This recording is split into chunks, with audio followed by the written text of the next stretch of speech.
आज सर्कल का ये लास्ट लेक्चर और इसमें हम लोग 2, 3, 4 क्वेश्चन देखने वाले हैं। पिछला लेक्चर काफी इंपॉर्टेंट था क्योंकि उसमें 3 क्वेश्चन और 4 क्वेश्चन जो भी करवाए थे वो सारा बोर्ड के तरफ से कम 6-6 बार पूछा गया था। ठीक है, इसका मतलब है कि वो बहुत ही ज्यादा फेवरेट क्वेश्चन में से एक है। ठीक है, ये भी लगभग 3 बार पूछा गया है। ठीक है, और ये भी 3-4 बार पूछ लिया गया है।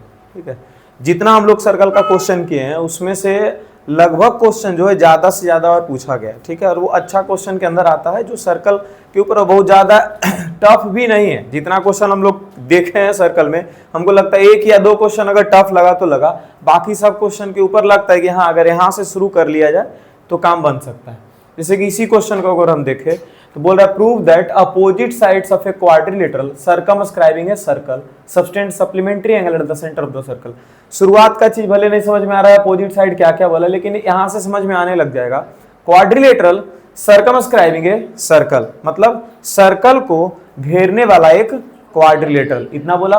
उसके बाद फिर subtend supplementary angle at the centre, ये बाद में देख लेते हैं। पहले हम लोग एक सर्कल बनाते हैं और इसको जो है चारों तरफ से घेर देते हैं। ठीक है, क्वाड्रिलेटरल बना करके यहां ऐसे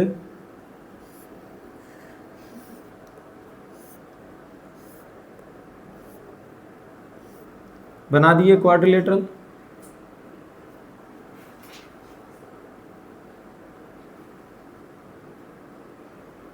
ये क्वाड्रिलेटरल हो गया, A B C D. ABCD is a quadrilateral circumscribing the circle. अब क्या प्रूफ करने के लिए बोला? Opposite side of quadrilateral subtend supplementary angle at the centre. क्या प्रूफ करना है? Opposite side of the quadrilateral subtend supplementary angle at the centre, मतलब अपोजिट वाला जो साइड है, मतलब कौन कौन साइड हो गया? CD और AB, ये इसका पेयर ले लो, नहीं तो फिर AD और BC इसका पेयर ले लो। ठीक है, इसके वजह से सेंटर पर क्या एंगल, कितना एंगल बना रहा है? इसके वजह से सेंटर पर 180 डिग्री का एंगल बना है। सप्लीमेंट्री एंगल मतलब क्या होता है? 2 एंगल को जोड़ करके 180 डिग्री। चलो यहां से भी ऐसे ज्वाइन करते हैं। सेंटर पर O दे दिए इस पॉइंट को। ठीक है, अब AB के वजह से सेंटर पर कितना एंगल बन रहा है? Angle AOB। और CD के वजह से सेंटर पर कितना एंगल बन रहा है? COD। मतलब हम लोगों को क्या प्रूफ करना है? AOB plus COD is equals to 180 degree. ठीक है, और अगर सोचा जाए तो ये तो इन दोनों अपोजिट साइड के वजह से बन रहा है, ये दोनों अपोजिट साइड के वजह से बन रहा है यहाँ पर। अच्छा, ये वाला साइड और ये वाला साइड की वजह से भी तो सेंटर पे एंगल बन रहा है। कितना एंगल बन रहा है? AOD और यहाँ BOC। तो इन दोनों को भी जोड़ करके 180 डिग्री प्रूफ कर सकते हैं। दोनों में से जो भी प्रूफ कर देंगे वहीं से आंसर निकल जाएगा। ठीक है, कि हाँ प्रूफ हम लोग कर लिए। तो सबसे पहले तो यहाँ पर गिवन लिखते हैं। गिवन क्या है? गिवन क्या है? A quadrilateral circumscribing the circle, यही चीज ना बस दिया हुआ है। ए क्वाड्रिलेटरल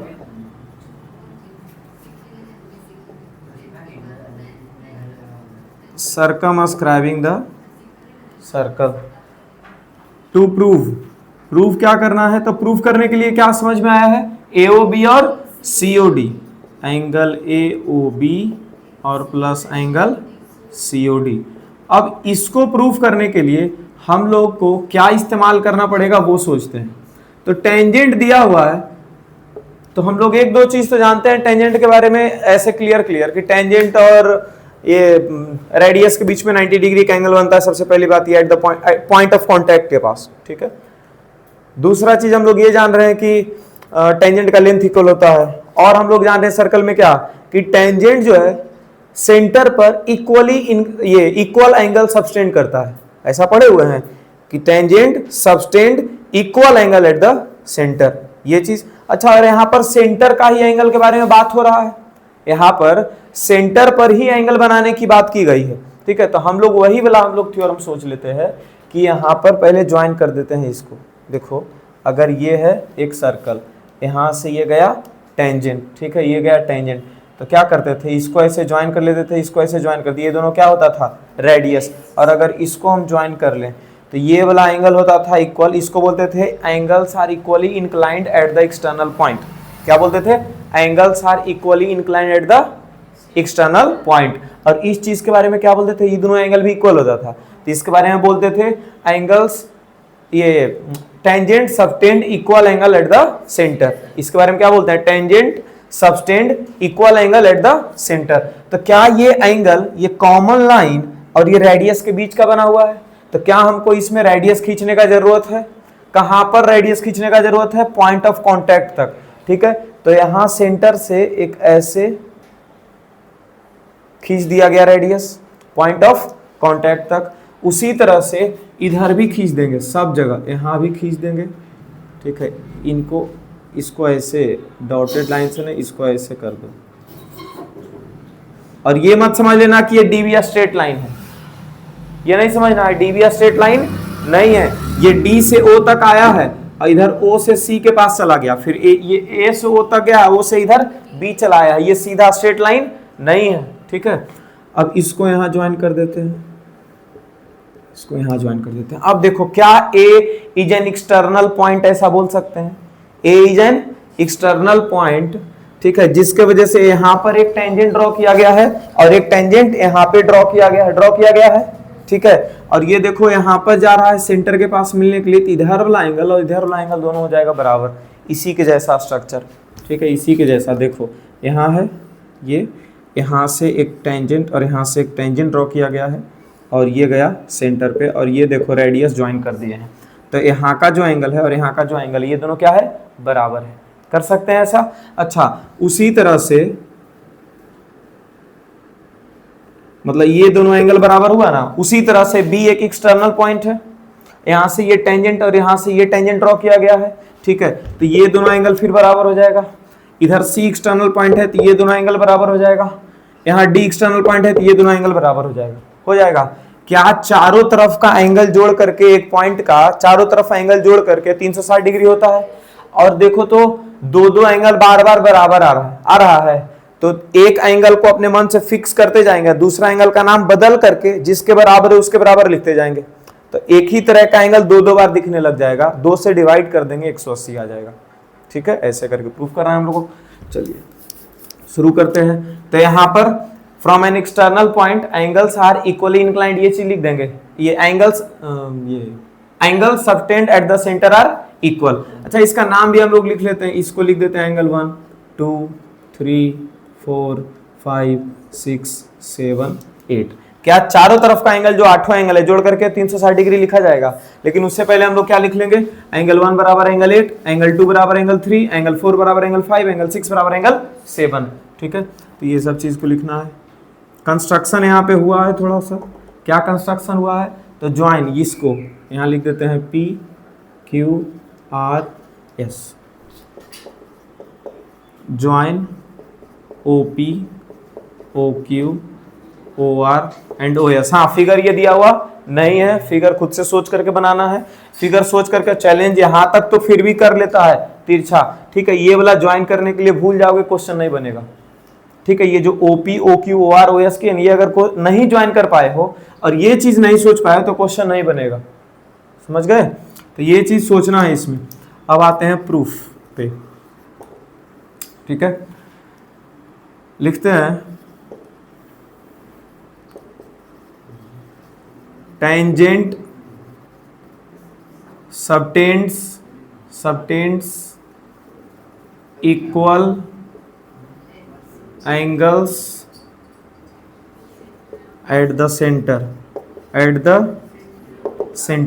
यहां पर क्या लिख देंगे, angle 1 is equals to angle 8, ये नहीं कि एंगल 1 बराबर एंगल 2, जहां वैसे लिखे तो गड़बड़ हो गया, एंगल 1 बराबर एंगल 8, ठीक है, इधर एंगल 2 बराबर एंगल 3 और उधर एंगल 4 बराबर एंगल 5, एंगल 6 बराबर एंगल 7, इतना लिख दिए, ठीक है। ये समझ में आ गया है, ये क्या क्या लिखे हैं बोलो। इसके बाद फिर हम लोगों को क्या लिखना है, sum of all the angles around a point O is equals to 360 degree, ये चीज लिखेंगे। लिखते हैं as we know that sum of all the angles around a point O is 360 degree. इसका क्या मतलब है, angle 1 plus angle 2 plus angle 3 plus angle 4 plus angle 5 plus angle 6 plus 7 plus 8 is equals to 360 degree. अच्छा, अब कोई ना कोई angle किसी न किसी के बराबर है। अब ये नहीं कि सर एंगल 1 के बदले 8 लिख देते हैं, 2 के बदले 3, 4 के बदले 5, 6 के बदले 7, ऐसे डायरेक्ट नहीं लिखेंगे, सोच के लिखेंगे। हम लोग को क्या प्रूफ करना है? AOB और COD। AOB में कौन कौन एंगल आ रहा है? 1 और 2, और COD में कौन कौन आ रहा है? 5 और 6। मतलब एंगल 1 के जगह पर एंगल 1 को रहने देंगे, 2 के जगह 2 को रहने देंगे, 5 के जगह 5 को रहने देंगे, 6 के जगह 6 को रहने देंगे, दूसरे को चेंज कर देंगे। मतलब फिक्स किसको कर रहे हैं? 1, 2, 5 और 6 को। मतलब 1 का नाम, 2 का नाम, 5 का नाम और 6 का नाम चेंज नहीं करेंगे। ठीक है, ये हिंट यहीं पर मिलता है, जिसको प्रूफ करना है वहां से हम लोग हिंट निकालते हैं। ठीक है, अब 1 और 2 को तो जैसा वैसा लिख देते हैं। कैमरा में दिख रहा है यहाँ तक? देखो तो हरिओम, ठीक ठीक है। 1 + 2 यहाँ तक सही है। यहाँ एंगल 3, यहाँ क्या एंगल 3, क्या एंगल 3 को चेंज करना पड़ेगा? हाँ, एंगल 3 पे देखो टिक नहीं लगा है, जिस पे टिक लगा दी उसी को बस रहने देंगे, बाकी को चेंज करेंगे। देखो तो एंगल 3 किसके बराबर है? एंगल 2 के, तो एंगल 3 के जगह एंगल 2 लिख देंगे। ठीक है, एंगल 4 को भी चेंज करना है, किसके बराबर लिख देंगे? देख रहे हो, अपने मन से किसी को किसी के बराबर नहीं चेंज कर दिए। हम लोग पहले सोचे कि प्रूफ क्या करना है, मतलब हमको जरूरत किस चीज का है उसको रखना है और बाकी को चेंज कर देना। फिर 5 के जगह 5 आ गया, 6 के जगह 6 आ गया, 7 के जगह चेंज करना पड़ेगा, कितना आ जाएगा? 6, और 8 के जगह चेंज करना पड़ेगा, कितना आ जाएगा? 1 बराबर 360 डिग्री। क्या एक ही तरह का एंगल दो बार आ चुका है? कौन कौन आ गया? एंगल 1 यहाँ भी, एंगल 1 यहाँ भी, तो क्या लिख देंगे? 2 बार एंगल 1 आ गया, प्लस 2 बार एंगल 2 आ गया, प्लस 2 बार एंगल 3 आ गया, और प्लस 2 बार एंगल 3 नहीं आया होगा, 2 बार एंगल 5 आया है, 2 बार एंगल 5, और 2 बार एंगल कौन आया है? 6 आया। ठीक है, 5 और 6। क्या सबको जोड़ जाड़ के अभी भी 360 डिग्री है? चलो, 2 सब जगह कॉमन लग रहा है जी, तो 2 कॉमन ले लेते हैं। यहाँ क्या बच गया? एंगल 1 प्लस एंगल 2, फिर एंगल 5 प्लस एंगल 6 बराबर 360 डिग्री। ये 2 जो है गुना में, उधर जाएगा तो डिवाइड में। अच्छा, एंगल 1 प्लस एंगल 2 के बदले क्या लिख देंगे? देखो यहाँ से 1 + 2 क्या हो गया? AOB, इसके जगह तो AOB लिख देंगे। और ये 5 + 6, देखो 5 + 6 क्या हो जाएगा? COD, और बराबर 360। ये जो 2 का गुना था इधर 2 का डिवाइड कर दिए, कितना आ गया? 180 डिग्री। लिख दिए एंगल AOB और प्लस एंगल COD बराबर 180 डिग्री। हो गया प्रूफ? हो गया कि नहीं? अच्छा, यही चीज इधर हम लोगों को ये वाला एंगल और ये वाला एंगल अगर प्रूफ करना होता तो हम लोग फिक्स किसको करते? 3, 4, 7 और 8 को, और बाकी दूसरा लोग को चेंज कर देते। मतलब जिस पे टिक लगाए चेंज उसी को कर देते, और जिस पे इस पे टिक नहीं लगा उसको फिक्स रहने देते, वही चीज रहने देते, तो वो आ जाता।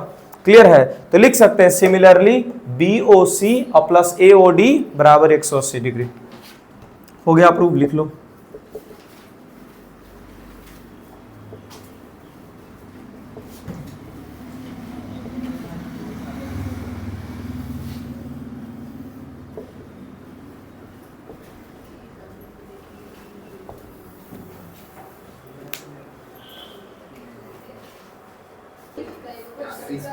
चलो यहां देखते हैं, ये देखो, ये क्वेश्चन देखो, x y और यहाँ x डैश y डैश, ये जो दोनों टेंजेंट है दोनों के बारे में पैरेलल बोल रहा है। अच्छा, पैरेलल टेंजेंट को जो ज्वाइन करने वाला पॉइंट ऑफ कांटेक्ट से ज्वाइन करने वाला लाइन रहता है वो डायमीटर होता है, याद है?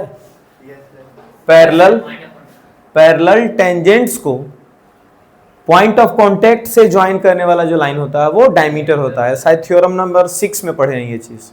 ठीक है, ये ऐसा कुछ थ्योरम था कि यहाँ से ये और ये टेंजेंट दोनों पैरेलल है, और इसको ज्वाइन करने वाला जो लाइन होगा इसको टेंजेंट प्रूफ, ये इसको डायमीटर प्रूफ करना था। जो यहाँ से ऐसे डॉटेड लाइन लेकर के हम लोग पहले ही इसका पैरेलल खींच दिए थे।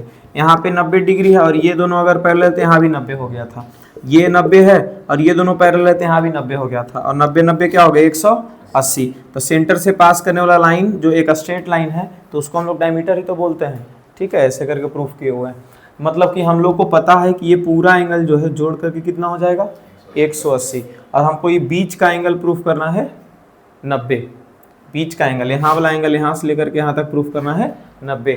अब सुनो, B एक एक्सटर्नल पॉइंट से टेंजेंट ड्रॉ किया गया है BQ एंड BC, तो फिर से ये दोनों एंगल बराबर होगा कि नहीं होगा। फिर A एक एक्सटर्नल पॉइंट है, उससे दो टेंजेंट ड्रॉ किए गए AP एंड AC, तो ये दोनों एंगल भी क्या हो जाएगा बराबर। चारों एंगल जोड़ करके कर देंगे 180 कर देंगे। अच्छा, इसके जगह पर किसका नाम लिख देंगे, यही वाला एंगल का नाम लिख देंगे, और इसके जगह भी इसी का नाम लिख देंगे। तो ये दोनों दो बार आ गया एंगल, जोड़ करके अभी भी कितना है 180, 2 उधर ले जाकर डिवाइड कर देंगे, हो जाएगा 90। प्रूफ हो गया पिछले क्वेश्चन के जैसे। ठीक है, सॉल्व हो गया। तो बना दे उसको, खुद से कर लोगे। हाँ, लिखने कहाँ से आएगा। हाँ, पूरा इतना तेज रहे तब पढ़ना है। देख लो यहाँ, ये सब तो लिख दिए कि एक्स वाई और एक्स डैश वाई दो पैरेलल टेंजेंट है, और ए बी भी क्या है यहाँ पे टेंजेंट ही है। ठीक है, प्रूफ क्या करना है, A O B is equals to 90 degree. यहाँ पर आ जाते हैं प्रूफ पे, लिखते हैं पहले कि ये दोनों क्या है पैरेलल टेंजेंट है। तो पैरेलल टेंजेंट का जो पॉइंट ऑफ कॉन्टैक्ट है पी और क्यू, इसको ज्वाइन करने पर जो लाइन बनेगा उसी को हम लोग डायमीटर बोल सकते हैं। तो पी क्यू क्या हो गया, एक डायमीटर। पी क्यू डायमीटर, इसका क्या मतलब, पी क्यू एक स्ट्रेट लाइन है। ठीक है, पी क्यू डायमीटर का क्या मतलब, पी क्यू एक स्ट्रेट लाइन है। ठीक है, जिस जो हम लोग को फायदा देने वाला है कि ये सारा लाइन स्ट्रेट लाइन के एक तरफ का सारा पॉइंट को जोड़ते हैं, एक तरफ के सारा एंगल को जोड़ते हैं, तो 180 डिग्री आता है, जो कि यहाँ पर हम लिखे हैं। उससे पहले हम लोग क्या कर लिए, एंगल 1 और एंगल 2 को बराबर दिखा दिए, एंगल 3 और एंगल 4 को बराबर दिखा दिए। लिख दिए यहाँ पे, we know that tangents from an external point subtend equal angle at the centre. Angle 1 बराबर एंगल 2 और 3 बराबर 4। अब यहाँ पर लिख दिए कि लीनियर पेयर से हम लोग ये जानते हैं कि sum of angles of the same side of a straight line is 180 degree. मतलब कि ये पी क्यू क्या है, एक स्ट्रेट लाइन है, इसका एक तरफ का सारा एंगल को जोड़ेंगे तो 180 डिग्री आ जाएगा। तो 1 2 3 सबको जोड़ करके 180 डिग्री। अब हमको प्रूफ क्या करना है, एओबी। एओबी में देखो कौन कौन एंगल है, एओबी में कौन कौन है इसके पीछे, 2 और 3। मतलब 2 और 3 को चेंज नहीं करना है, इस पर टिक लगा के रख लिए। तो किसको किसको चेंज करना है, 1 और 4 को। तो 1 के बदली क्या आ जाएगा, देखो तो 1 के बदली क्या आ जाएगा, एंगल 2। 2 के जगह 2, 3 के जगह 3, 4 के जगह क्या आ जाएगा, फिर से 3 आ जाएगा, बराबर 180 डिग्री। ठीक है, ये 2 2 बार आ गया है और 3 भी कितना बार आ गया है, 2 बार आ गया है। क्या 2 कॉमन हो जाएगा, 2 कॉमन हो गया। एंगल 2 प्लस एंगल 3 बराबर 180 डिग्री। 2 इधर डिवाइड हो जाएगा 90 डिग्री। ठीक है, और 2 प्लस 3 क्या हो गया, एंगल एओबी। हो गया प्रूफ।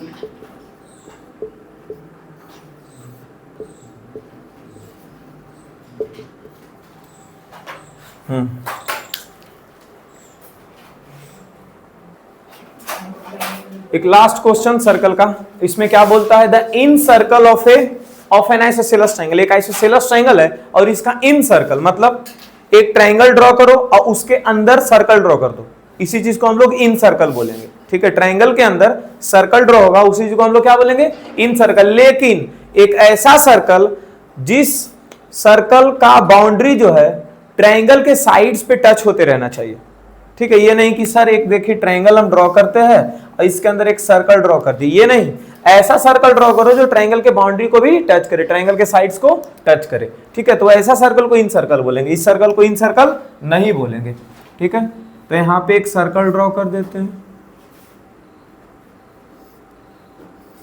इधर चला गया,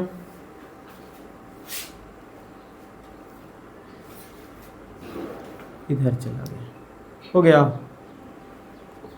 ए बी सी। उसके बाद फिर डी ई एफ भी कोई पॉइंट है क्वेश्चन में, देखो फिगर खुद से बनाना है। क्वेश्चन में क्या बोलता है, ए बी सी एक ट्रायंगल है जिसमें ए बी और ए सी बराबर है, ए बी का डी पे टच है, ए बी का कहां पे टच है, डी पॉइंट पे, बी सी को ई पॉइंट पे और ए सी को एफ पॉइंट पे। पता चल गया इतना, फिगर ये गिवन था। प्रूव करना है ई बाइसेक्ट बी सी, ई जो है बी सी को बाइसेक्ट कर रहा है, मतलब बी बराबर ई सी प्रूव करना है। उससे पहले हम लोग लिखते हैं गिवन क्या है। ठीक है, तो ट्राइंगल है A B C in which A B is equals to A C, ऐसा दिया हुआ है। प्रूव क्या करना है, टू प्रूव बीई बराबर EC, यही ना, बाइसेक्ट। E जो है BC को बाइसेक्ट करे, इसका क्या मतलब है, इधर और इधर बराबर वैल्यू है। अब आ जाते हैं प्रूफ पे। क्या AB और AC बराबर दिया हुआ है जी? AB और AC बराबर दिया हुआ है। अगर AB में AD को घटा दें और इधर AC में AF को घटा दे तो कोई दिक्कत होगा? नहीं होना चाहिए। क्यों? क्योंकि AD और AF क्या है, दोनों इक्वल है। AD और AF दोनों इक्वल है, तो और AB और AC भी क्या है, इक्वल है। अगर इक्वल चीजों में इक्वल चीजों को घटाया जाता है तो कोई दिक्कत नहीं है। ठीक है, एक एक्सियोम था ऐसा, याद है? If equals are subtracted from equals then whole are equal, 9 class में पढ़े थे। तो उस टाइम पढ़ाते थे, बोलते थे इसका कोई इस्तेमाल नहीं होता। अच्छा, वो नहीं भी जानेंगे तब भी हम ऐसा कर सकते हैं, है ना? कॉमन सेंस है उतना अपने पास। ठीक है, वो कॉमन सेंस का इस्तेमाल करके एक्सियोम बनाती इक्लिप्स। ठीक है, हाँ, उनके फूफा चाचा ये सब आते थे, वो लॉ लिख देते थे। वो नहीं समझे क्यों? उसके भाई खुद को दिए, उनको दिए, यूक्लिड को दिए थे 100 रुपये उनके फूफा। ठीक है, और उनकी बहन को भी 100 रुपया दिए थे, और उनकी मम्मी बोली बेटा 20 रुपया तुम भी दे दो, और उसकी बहन से भी 20 रुपये ले लिए थे। तो यूक्लिड को पता चला, अच्छा हमारे पास भी अब 80 रुपया बचा है, मेरी बहन के पास भी 80 रुपया बचा है। मतलब क्या समझे वो, कि हमारे और हमारी बहन को, हमारी बहन के पास बराबर बराबर चीज दिया गया था। ठीक है, और उसमें से हमारी मम्मी बराबर बराबर चीज निकाल ली, फिर भी बराबर बराबर रह गया। समझे? यहां से एक लॉ बना दिए थे। क्या बना दिया यहां से? If equals are subtracted from equal then whole are equal. ठीक है, देन पार्ट्स आर इक्वल बोला जाता है, या फिर होल आर इक्वल, ऐसे करके लॉ। फिर एक बार एक उनका मौसा जी आए थे। ठीक है, हाँ, तो उनको 100 रुपया दिए, उनकी बहन को फिर से 100 रुपया दिए। और इस बार पापा बोले बेटा 100 रुपया मिला है, लो दिवाली के लिए 30 रुपया और ले लो, पटाखा ले लेना। ठीक है, तो 30 रुपया दोनों ऐड किए, तो बहन के पास भी 130 हो गया, दिन के पास भी 130 हो गया था। तो फिर वहां से एक और एक्सियोम बना दिए, क्या? If equals are added to equal then whole are equal. समझे? ऐसे करके बना दिए थे। चलो यहां देखते हैं अब। बी बराबर EC प्रूफ करना है। ठीक है, यहां AB और AC क्या है दिया हुआ? बराबर दिया हुआ है। तो यहां पर लिखते हैं इन ट्रायंगल ABC। इससे भी पहले हम लोग ये चीज लिख लेते हैं, AD और AF क्या है? बराबर। और यहाँ BD और BE क्या है? बराबर। C और CF है बराबर। ठीक है, क्योंकि आगे इसका इस्तेमाल हम लोग करने ही वाले हैं इसमें। ठीक है, तो हम लोग लिख देते हैं tangents from an external point are equal. Tangents from an external points are equal, जिसके वजह से क्या हो जाएगा? AD बराबर AF, BD बराबर BE और CE बराबर CF। ये चीज लिख देंगे। उसके बाद फिर लिखेंगे इन ट्रायंगल ABC। AB जो है वो किसके बराबर है? AC के बराबर है। तो AB में अगर हम AD को घटा दें तो AC में AF को घटाना पड़ेगा, क्योंकि दोनों बराबर है। AD और AF क्या है? बराबर है। तो देखो इधर इक्वल चीजों को घटा देते हैं, दोनों में क्या चीज को घटाएंगे? इक्वल चीजों को। किसको किसको? AD और AF को। तो AB माइनस लिख देते हैं AD, और यहां क्या लिख देते हैं? AC minus AF। ब्रैकेट में लिख देंगे सिंस AD जो है वो AF के बराबर है, तो अगर घटा भी देंगे तो कोई फर्क नहीं पड़ेगा। अच्छा, घटाने का मतलब क्या बताते हैं? हटाना, है ना? तो अगर AB में AD को घटाए हैं, इसका मतलब AB में AD को हटाए हैं, तो क्या बच गया यहाँ पे? BD। और इधर से AC में AF को घटाए हैं, इसका मतलब AF को हटाए हैं, तो क्या बच गया यहाँ पे? CF। तो इधर से BD बचा, इधर से CF। तो यहाँ क्या हो गया जी? BD बराबर हो गया है CF। ठीक है, अच्छा हमको क्या प्रूफ करना है? BE और EC प्रूफ करना है। क्या BD BE के बराबर है? देखो तो BD जो है किसके बराबर है? तो BD के जगह BE को लिख देंगे, और इधर CF आ चुका है, CF के जगह किसको लिख देंगे? CE को लिख देंगे। हो गया प्रूफ, हो गया। BD की जगह किसका नाम लिख देंगे? BE का। देखो ना, BD बराबर क्या है यहाँ पे? BE है, तो BD की जगह किसका नाम लिख देंगे? BE का। और CF की जगह किसका नाम लिख देंगे? CE का। हो गया। और ये ब्रैकेट में फिर से लिख देंगे कि BD जो है वो BE के बराबर है, और CF जो है वो CE के बराबर है। क्या हुआ? CF। हो गया प्रूफ। ठीक है, ऐसा प्रूफ हो गया, खत्म हो गया, बहुत इजी था। चलिए, तो यहां पर हो जाता है ये सर्कल का जो भी पार्ट है वो खत्म। अगर क्वेश्चन इसके बाद भी बचेगा, ठीक है, पी वाई क्यू अभी सॉल्व करोगे, पूरा एग्जाम्पल सॉल्व करना बाकी है आप लोगों को, कौन सा, आर एस अग्रवाल का, ठीक है, आर एस अग्रवाल का मैक्सिमम एग्जाम्पल जो हम लोग यहाँ पे देखेंगे ना, वही पे तुमको देखे हैं, वही पर तुमको आर एस अग्रवाल के एग्जाम्पल में मिलेगा, ठीक है, या फिर एनसीईआरटी का भी सॉल्व करोगे तो वही सब मिलेगा। तो उससे क्या होगा, रिवाइज हो जाएगा, इतना तो पूरा पढ़ लियो, उसको बनाओगे, रिवाइज होगा। अगर नहीं बनेगा तो क्या करना है, जो हम पढ़ाए हैं उसके कॉपी को देख लो, नहीं तो फिर वीडियो देखो, देखना है देखो, नहीं तो फिर नहीं समझ में आ रहा है कॉपी वाला तो फिर से पूछ लेना है, ठीक है। पी वाई क्यू बनाना है इसका पी वाई क्यू बना लेना है, ठीक है। पी वाई क्यू बनाओगे, कॉन्फिडेंस आएगा कि हाँ पहले जो पूछा गया सवाल है वो हमसे बनता है, समझ रहे बात। इसके बाद फिर हम लोग नया चैप्टर शुरू करते हैं, ठीक है। हाँ बोलो। कोई सर्कल है, उसका सेंटर ओ मान लेंगे, हाँ ठीक है, OE, हाँ ठीक है, OE 90 डिग्री बनाएगा, OE 90 degree, OE will be perpendicular BC, बहुत बढ़िया। हाँ और आगे बोलो। अच्छा